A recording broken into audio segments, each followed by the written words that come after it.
Earth has terrible world building. Hmm. Because I'm a huge fan of world Hmm. building, I wish I was as impressed with the Earth project as everyone else. Like, sure, with its long evolutionary history, detailed storyline, and complex magic system, this setting is amazingly full of sloppy mistakes. That's right, I'm stepping into the ring. Today I'm doing a full takedown of Earth's so-called realism. Okay, first problem, physics. At a glance, Earth's physics system Physics is seems pretty wild. reliable, especially when compared to other pieces of media. But look close enough and you'll definitely see the sloppy oversights. Like how a human can put their hand in molten metal and avoid getting burned if they remove it fast enough. Yeah. Supposedly, this is because of something called the Leidenfrost effect, wherein a layer of rapidly evaporating moisture shields the colder object. But I don't know, sounds like an excuse for shoddy craftsmanship. And there's some huge incompatibility between relativistic and quantum physics? That's embarrassing. Damn you, Boy, I quantum really hope physics. somebody got fired for that blunder. A setting's magic system would typically smooth over such inconsistencies. But supposedly, magic isn't a thing on Earth, and any spells performed are just clever bits of trickery. Okay, then explain this. But seriously, when your primary mode of transportation is the car, a metal creature with arcane innards that only a specialized form of wizard called a mechanic is able to tame, Special you've class. still got a magic system. You've just called it something else. And light is both a wave and a particle. Yeah, pretty sure that's called witchcraft. Earth's Oh. habit of overcomplicating perfectly good systems is apparent with how the project handles the elements. The classical elements of yore kept things classy, only playing the hits of water, fire, air, and some variation of the earthy, rocky, minerally stuff that makes up the ground. Basically, things you can see and feel. These early systems usually had lovely symmetry and some nice rock, paper, scissors style power scaling, exactly as it should be. But the medieval alchemists have gotten a hold of these systems and they want to add mercury, periodic sulfur, table? and salt? Okay, that's fine, Mr. von Hohenheim, as long as no one adds any more. Oh boy, what have you done to us, Dimitri? What did you do, Dimitri? Now, it's a huge mess. Sure, hate the some periodic periodic elements like helium grant the wielder obvious powers, like levitation, some have decent splash damage, and some even make for horrific destruction Boom. spells. But this many elements means the quality control is pretty spotty. We've got Rutherfordium, Californium, is that what it's made of? And Unenium? And that one might not even don't even know what exist. that Get is. out of here. What do you mean it Just might not goes exist? to show that when it comes to world It's a building, theory. complexity isn't always more engaging. I mean, no one is going to be taking a which periodic element are you quiz. Oh, that's spot on, actually. So physics is a bust. How about biology? Well, again, You know, when I was thinking about that, I was thinking like a subclass of a class, but that subclass also has another subclass. You know, it's kind of like any RPG, any MMO, I guess. no one is going to be taking a What type of which warrior periodic are you? element are you quiz. What That's type of spot tank on, are you? actually. So physics is a bust. How about biology?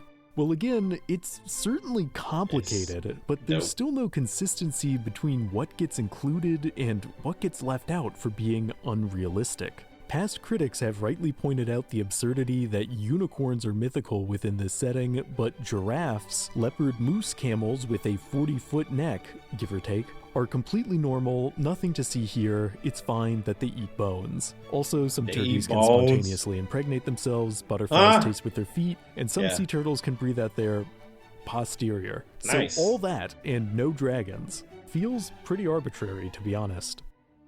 But nothing's quite as arbitrary as who gets to be the star of the Giraffes aren't destructive. show, humans.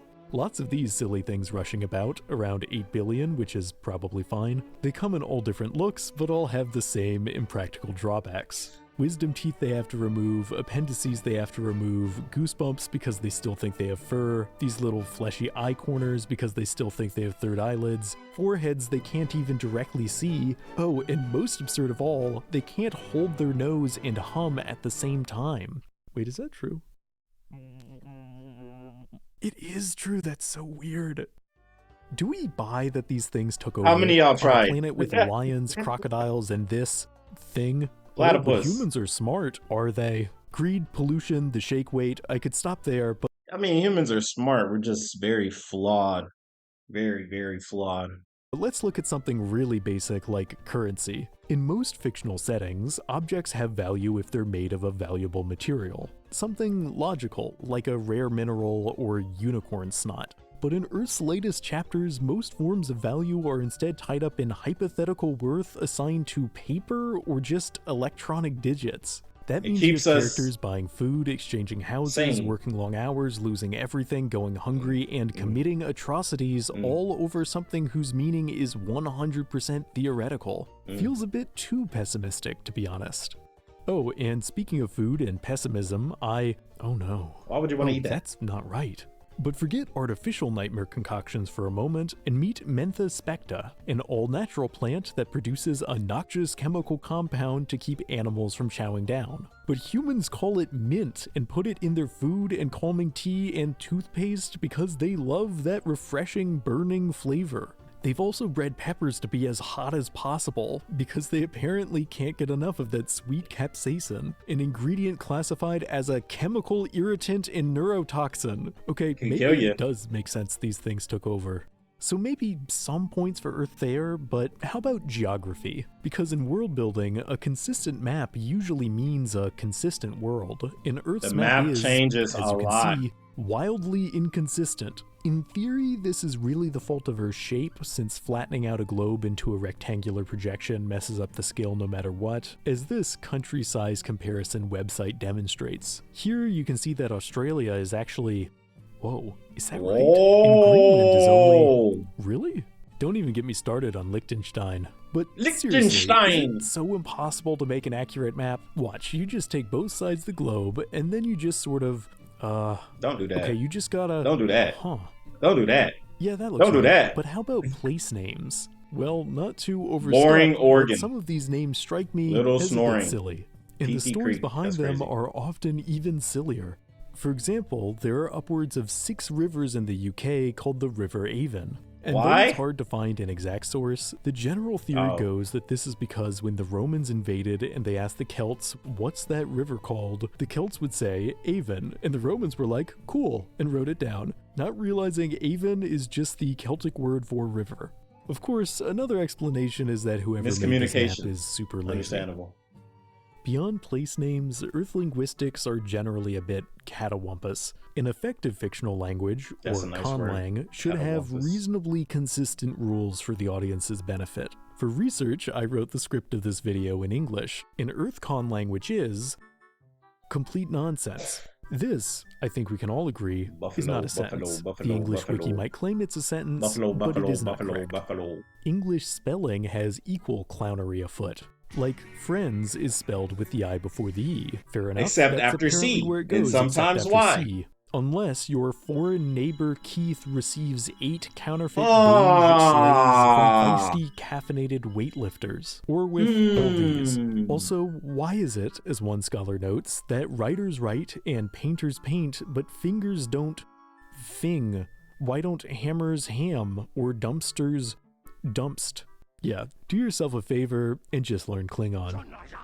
So, more points off for linguistics and geography. How about music? Well, Earth admittedly has a pretty great soundtrack. Difficult to choose a favorite. I mean, hard to beat a cuneiform classic like the Hurrian Hymn. Tree frog sounds are pretty good, waterfalls. Hieronymus Bosch gave us a definite banger with his 15th century butt music, and Purple Haze is also pretty good. No, my real complaint when it comes to Earth's soundtrack are these instruments. Because I've actually got a replica of an in-universe stringy whatever, and it doesn't sound nearly as good as Mr. Hendrix's. I looked on the wiki, and apparently learning to play an Earth instrument requires time and effort. Yes. This is apparently true for any meaningful Earth art form. And you have to be emotionally vulnerable. Yes. Definitely don't like that. That's but hang hard. on, what about the storyline?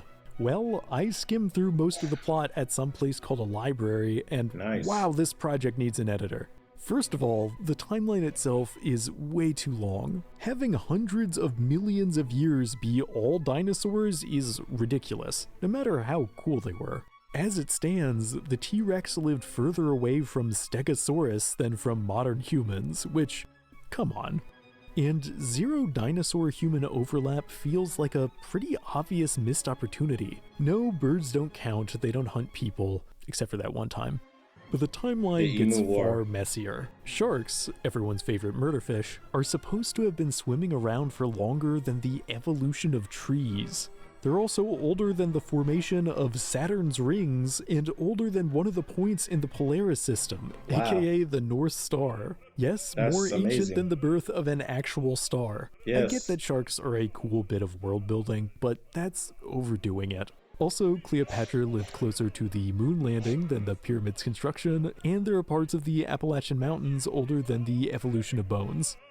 A timeline this muddled and lengthy makes getting invested in any one character pretty difficult. Tycho Brahe seems promising. He became a renowned astronomer, lost his nose in a duel over a mathematical formula and got a bronze one, lived in a castle, once owned 1% of the wealth in Denmark, had a pet moose that died after getting wasted and falling down the stairs, until finally Mr. Brahe himself passed away peacefully. Just kidding, he might have been murdered? Sounds like a character worth following. But Tycho was tearing it up for an all too short 53 years. Earth's plotline covers 4.5 billion years. The fleeting nature of existence is actually an issue you'll run into with every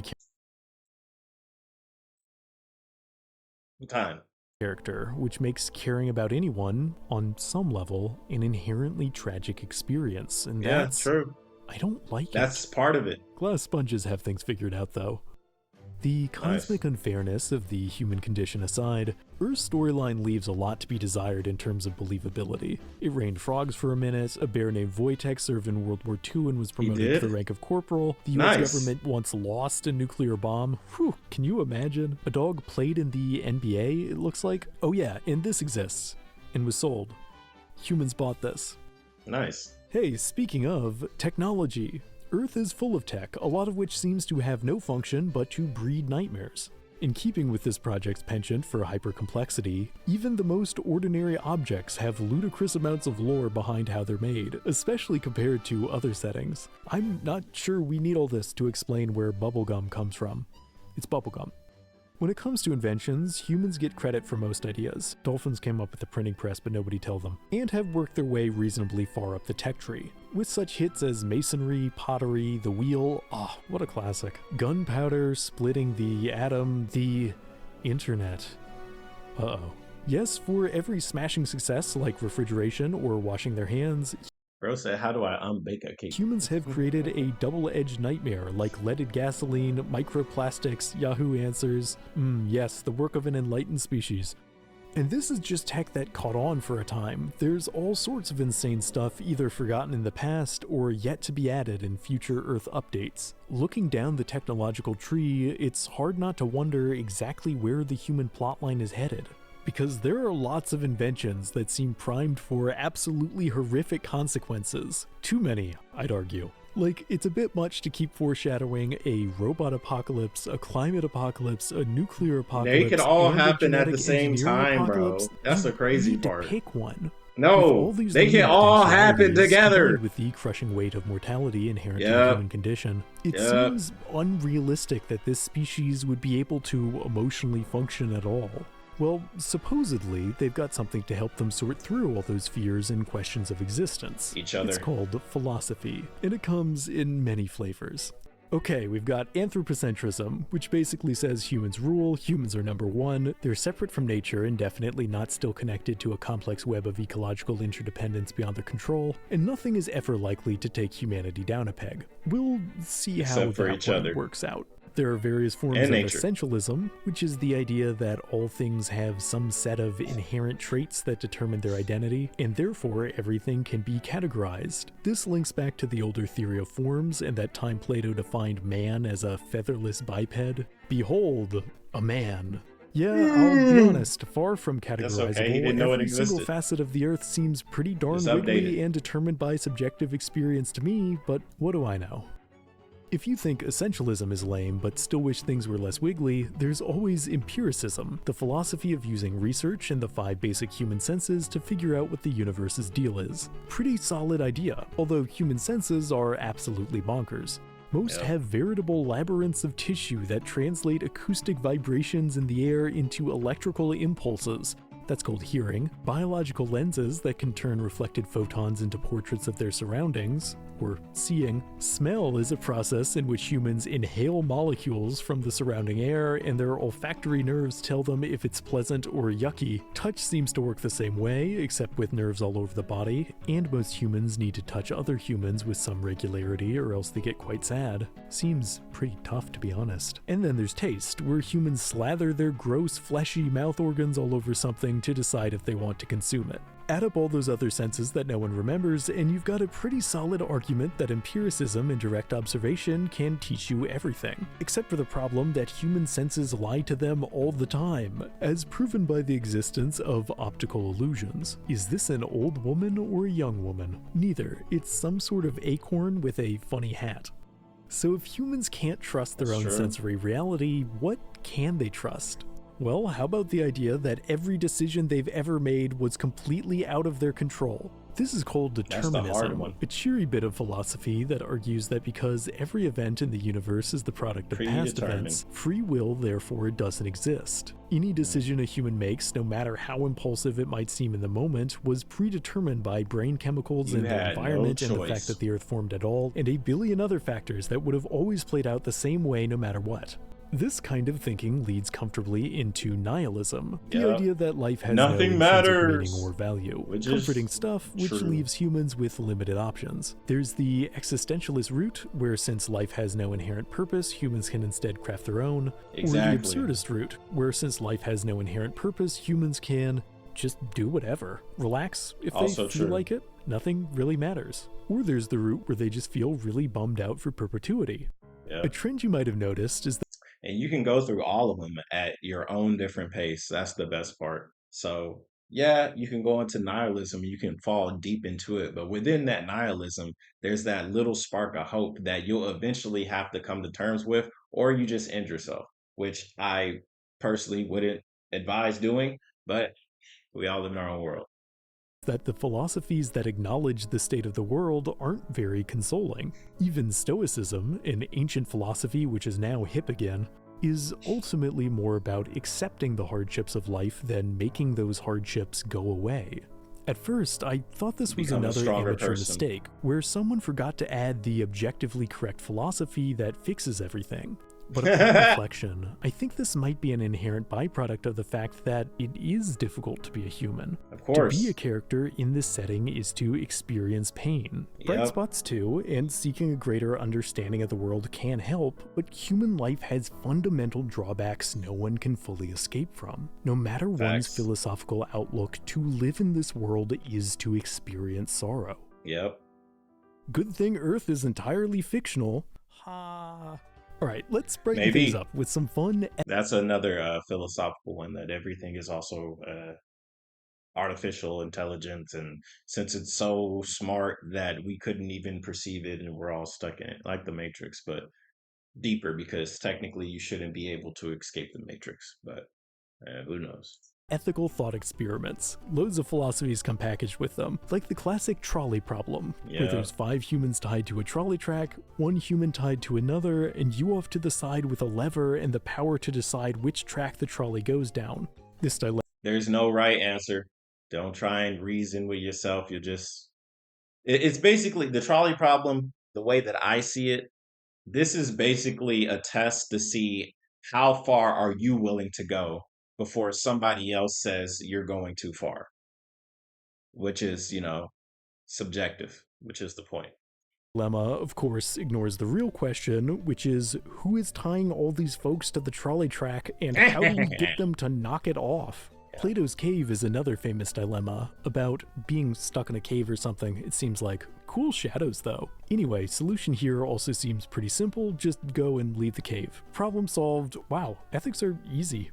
Less easy are paradoxes, logical fallacies that prove how simple it is to break Earth's rules. A paradox can be as basic as writing, "This sentence is a lie," or as circuitous as the barber paradox. So imagine there's a barber who claims he shaves all those and those only who do not shave themselves. Does this barber shave himself? Well, he can't shave himself, because he only shaves those who don't shave themselves, which means he would be shaving someone who shaves himself. But if he doesn't shave himself, then he'd be someone who'd be shaved by the barber, except he's the barber, so if he shaves himself, then he's someone who shaves. Nope, this reality is a scam. Earth sucks, we're canceling it.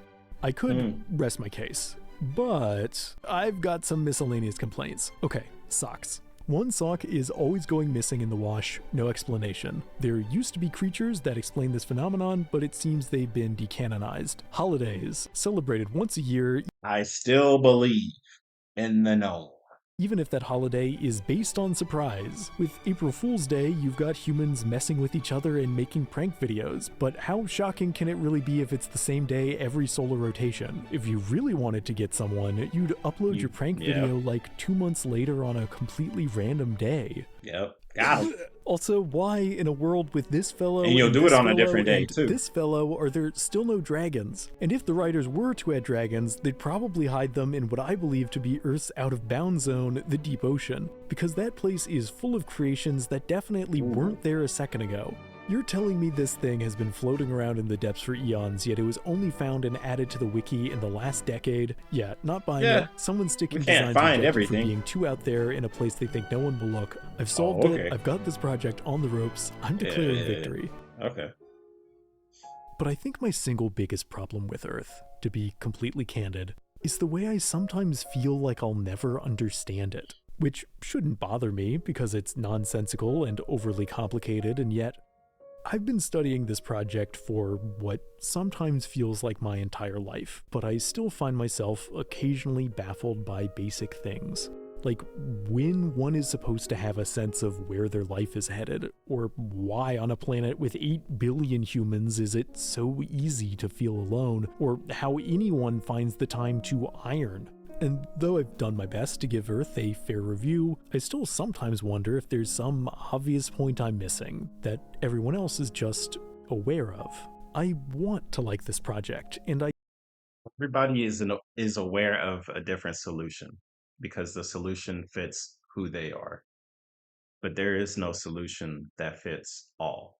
that everyone So that in itself is a solution. To be aware of that fact is a solution. else is just aware of. Doesn't mean I it's the want to like solution. this project, and I know it has potential, so maybe I should keep looking for meaning.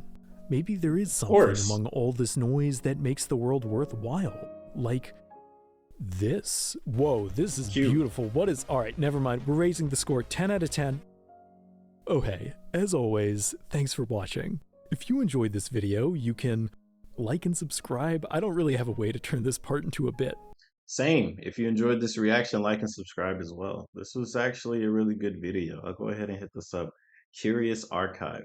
That was cool. Uh, the world is a very mysterious place.